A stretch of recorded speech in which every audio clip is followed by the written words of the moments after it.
This planet is in vibrational hands of source energy, and we're not kidding you about that. It's not just because we're wanting you to believe in some frou-frou God that some of you do and some of you don't. We're wanting you to understand that the laws of the universe insist on expansion, and all is really very, very well. The question is, are you keeping up with you? And if you're not keeping up with you, if life keeps causing you to be more and you don't go and be it, then you get further and further in discord to who you are. And then you begin becoming a vibrational match to each and everything that's wrong with your planet. You get more pessimistic. You get more worried about things. You push up against more things that are wrong. You beat the drum chronically of things that you do not want. And in the process, this is so interesting. In the process of beating the drum of what you don't want, you keep becoming more. So you become more, but you don't go. You become more, but you don't go. You become more, but you don't go. You become more, but you don't go. And then you write a book that says the world is coming to an end. And we say, no, it isn't. It's just you out of sync with you see. There. Isn't it nice to know? Isn't it nice to know that you have control of your experience because you're the one that's living the life? You're the one that's having the response. You're the one that's launching the rockets. You're the one that is expanding, and you are the one who's going or not. Going or not. We love the feeling of this stream. So many humans, you take your boat down to the river's edge, you point it upstream, and you begin paddling very hard. And we say, but wait, the stream's going that way. Why are you trying to go that way? And you say, everyone virtuous and hardworking does this. We go this way. It's hard, of course it's hard, but nothing good is easy. You have to pay a price for everything, and so we're really good at it. Look how good we've become at struggling against the current. And then you go on to explain all of the reasons that you do it. All the monuments and trophies are given to those who try really, really hard. And after we die, you tell us, after we die, that's when the real reward for this struggle kicks in. And we say, no, it doesn't. No, it doesn't. There is not a reward later that is different than the reward now. There's not a punishment later that's different than the self-punishment you are applying now. There's you becoming and you going with who you've become and not, and that's all. And you don't even need to worry about it. Do you know you could come into this physical body, as so many of you do.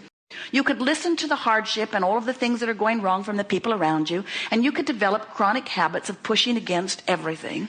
And you could hold yourself in a pretty consistent pattern in not vibrational alignment with who you really are, in this resistant, non-allowing place. And when you die, no such word, we like the word croak so much better. There is no death. There's not really croaking either, but it's entertaining. When you withdraw your consciousness from this physical experience, you will reemerge immediately into all that you have become in one fell swoop. The navigational systems that Jerry and Esther and so many of you have in your vehicles know where you are. You program where you want to go, and the system gives you verbal and visual description of how to get there. It's very straightforward. As they're moving from Phoenix to San Diego, they don't fret over it. It's straightforward. They know how to get there. The journey is understandable. So even though most of the journey they're not yet where they want to be, more than 99.99% of every creation is accomplished vibrationally before you see the physical evidence of it. They don't freak out in the absence of San Diego all along the way. We're not there, we're not there, we're not there, we're not there, we're not there, we're not there. They'd die along the trail if they kept that up. They don't get out there in the middle of the desert, not there, and pronounce to each other, San Diego is an impossible dream. San Diego is incurable. Because they understand it. Just point that way and keep going. But sometimes you're sick on your way to wellness, and you get out there in the middle, and you pronounce it's incurable because I'm not there yet, or because somebody else that's looking at me that's using criteria that has nothing to do with me has proclaimed that I can't get to where I want to be from where I am. The nerve they have of pronouncing to you that you've got something wrong with you that cannot be corrected. They just don't know. They don't know. Because They are looking at factors that are different than the creation factors. We say to doctors and scientists, when you stop looking for the cure and start looking for the vibrational cause, now you'll be on to something. So right here and now, you have come to a culmination point on many subjects. There's a culmination about your money. There's a culmination about your relationships. There's a culmination about your body, culmination about your house, your car, your kids, your dog, culmination about everything. In other words, you have all of these manifestations, and you look at these manifestations differently than we do because you say, oh, it's my life and what I've come to. And we say, no, it's just the indicator of where you right now are vibrationally. No, you say, it's my life and what I've come to. I did this and this and this and this and this and this and this, and here I am. And we say, no, it's just the indicator of how you're vibrating right now. It's only a vibrational indicator. Whatever is happening right now is a vibrational indicator. And when you change the vibration, the indicator must change. So for somebody to say to you, you have a fatal, deadly disease, and there's no way out of it other than death, we say, they don't know. All they could accurately pronounce is, this is an indicator, a manifestational indicator of the vibration you got going on. And we agree with them in the sense that most of you don't change the vibration you got going on because you don't know what the vibration that you got going on is, because you're mostly observing rather than thinking. We don't mean to be mean, but come on, think about what you want. Don't just observe. Oh, so many people say, well, here it is. I just observe what is. Even Esther occasionally will say, Abraham, it's true. And we say, there are all kinds of things that are true that you don't want active in your vibration because you don't want them to make them truly your own. And there are all kinds of things that are true that you would like to make truly your own, that you could give your attention to. We say, whatever you give your attention to will eventually become true. That's what creation is. And many of you say, oh, but somebody should have cleaned it up before I got here.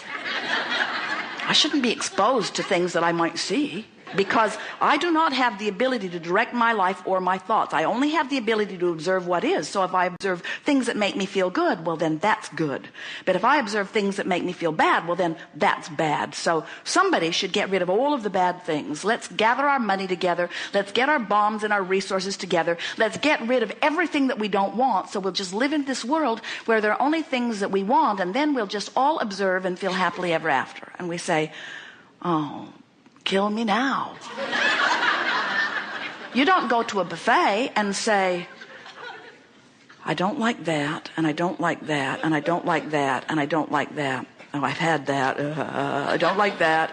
I don't like that. The nice people behind the counter say, well, tell me what you do want, and I'll just put it on your plate. But there is this sort of obsession that you have as humans that goes something like a war against poverty, a war against drugs, a war against AIDS, a war against cancer, a war against terrorism, pushing against, all of them getting bigger, because this is a universe that is based on attraction. It is an inclusion-based universe, which means when you offer a vibration, law of attraction is going to match it with things like it. So when you see something that you want and you say yes to it, you say, come to me, this thing I want. But when you see something you don't want and you shout no at it, you say, yes, come to me, this thing I do not want. You must begin to understand that you are a thinking, vibrating, attracting being. And this is the thing that once you grasp this, your world will never be the same. You will become a deliberate creator of such proportion that people who watch you will stand in amazement at not only the wonderful things that you are able to easily attract to you, but the joy that you exhibit in every day of your life experience. When you let yourself understand that law of attraction is responding to the greater, already evolved part of you, and when you do your best to try to line your thoughts up with who you really are, to see the world through the eyes of Source, to hear the world through the ears of Source, to be the being through the perspective of Source. That's what you intended to be. Not one of you said, I'll go forth, completely cut myself off from all of the resources of well-being, and I'll prove that I can make it anyway. Not one of you said it. You were all born with full guidance to help you come into alignment with who you are. Jerry and Esther went whitewater river rafting last summer, and it was such a glorious day. There were several of them, 6 of them went together, and several high school wrestling teams were in the other rafts. It was a lot of fun. But none of them, as they put their boats into the river, it didn't occur to any of them, not even the high school wrestlers, to point their boat upstream and begin paddling against the current. It was obvious to every one of them that that stream, it was class 4 rated in many of the rapids, was going to have its way with them. And the first thing that the river guide said to them is, friends, this is not Disneyland. We cannot turn this river off. And we want to say the same thing to you. This is not Disneyland, and your river cannot be turned off. And by the way, your life that started the stream of this river was long before you came into this physical body. This river was in motion when your feet hit the ground, and you have contributed to the speed of it every day since. You've got no choice if you are to be who you are, if you are to feel as you want to feel, as you are to be the being that you are constantly becoming. You've got no choice other than to go in the direction of who you are. Which means you got to reach for the thoughts that feel the best from where you are. We're wanting you to understand that it does not matter at all if you're putting your boat in the water right now at love and appreciation, or at frustration and overwhelmment, or at fear or despair, or at anger, or at hope, or at doubt, or at disappointment. In other words, it does not matter where you're putting your boat in the stream. Why? Because the stream's moving. Sometimes our friends say, well, I get the idea. Over here, downstream is where it feels so good, so I'll just get in the stream and I'll put a motor on my boat and I'll get there as fast as I can. And we say, you've missed the point of the stream if you think you need a motor on your boat. You've also missed the point of the stream if you think you need to turn your boat around and row downstream. The stream will carry you. All you've got to do is let go of the oars. All you've got to do is stop the resistance, which means stop the justifying, stop the defending, stop the haranguing, stop the incessant complaining, stop beating the drum of what you don't want, but most important, make a decision that you care how you feel, and don't be willing to put up with feelings that don't feel good. It's amazing how willing you are to feel so much worse than you really should feel. The movies you choose, the things you watch on television, the things you say about each other, the disrespect that you have for yourself and for your father or your mother or your employer or your employee. In other words, you use so many excuses to separate yourself from who you are.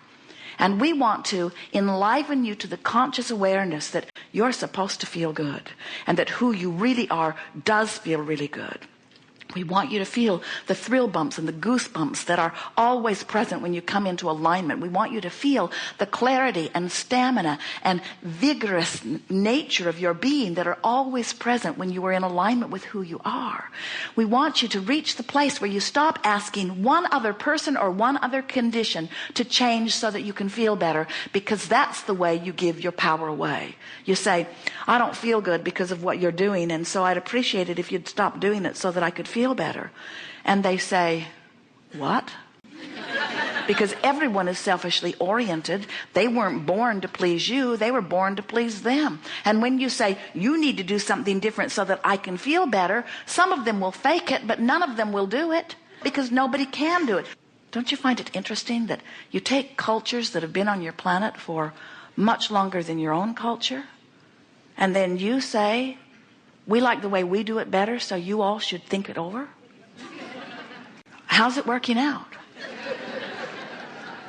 So when you realize that it's impossible to get even your kids to change so that you can feel better, then finally you come to awareness that it's not the outside world that needs to change. It's my lining up the energies with me, because the negative emotion you feel is not because of what somebody else is doing. The negative emotion that you feel is because the source within you is vibrating over here and you're vibrating over here.